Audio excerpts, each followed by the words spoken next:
Ang padayon tag-answer ato imong kuana practice activities.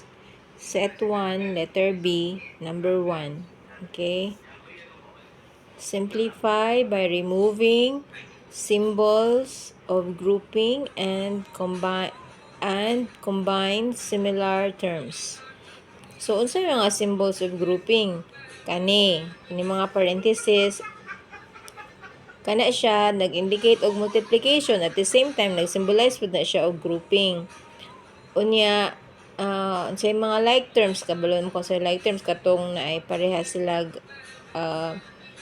parehas nga kanang variables, parehas og exponent ang mga variable,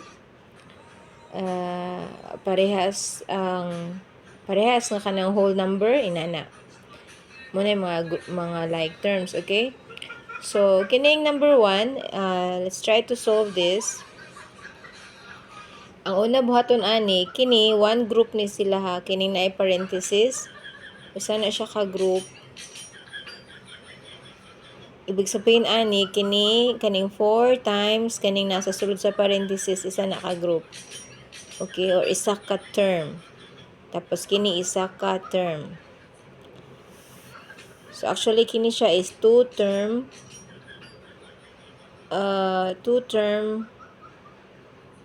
expression.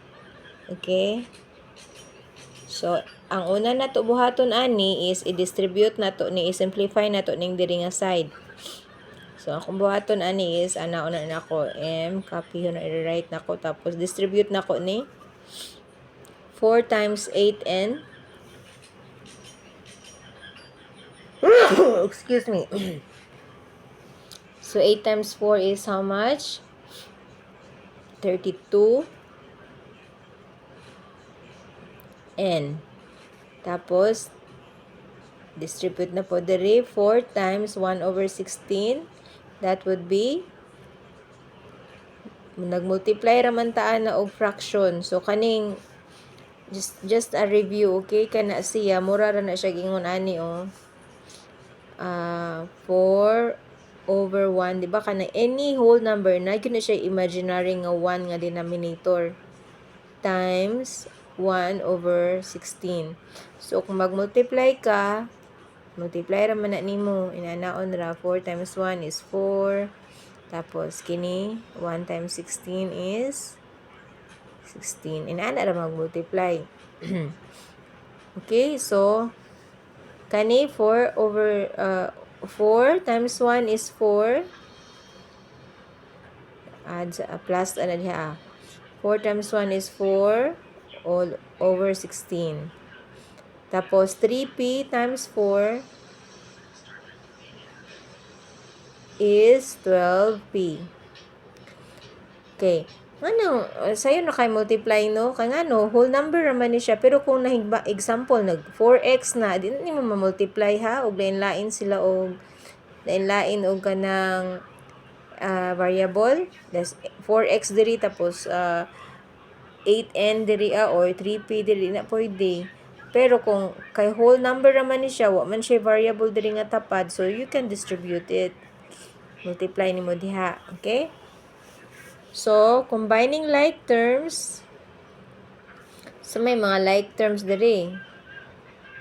Actually, wa ako'y nakita. Unsa rin akong nakita is kaning m equals I rewrite plus 32n. I-simplify ako further ha. 32n. Tapos kini, ma-reduce ni nato sa lowest form. Mangita ra ka og common factor aning 4 og 16 nga pwede nimo ma-divide sa 4 nga ang answer whole number, pwede pod nimo ma-divide sa 16 nga answer whole number. So what number is that? 4 ra pod. So 4 divided by 4 is 1, correct? Pwede nato na siya mabutang hig 1, then 16 divided by 4 is 4. Therefore, kini siya pwede nato siya i-write og 1 over 4 minus 12p. So, naabay common parehas og term, murag wala. So, muna ni mong final answer. M plus 32n plus 1/4 minus 12p.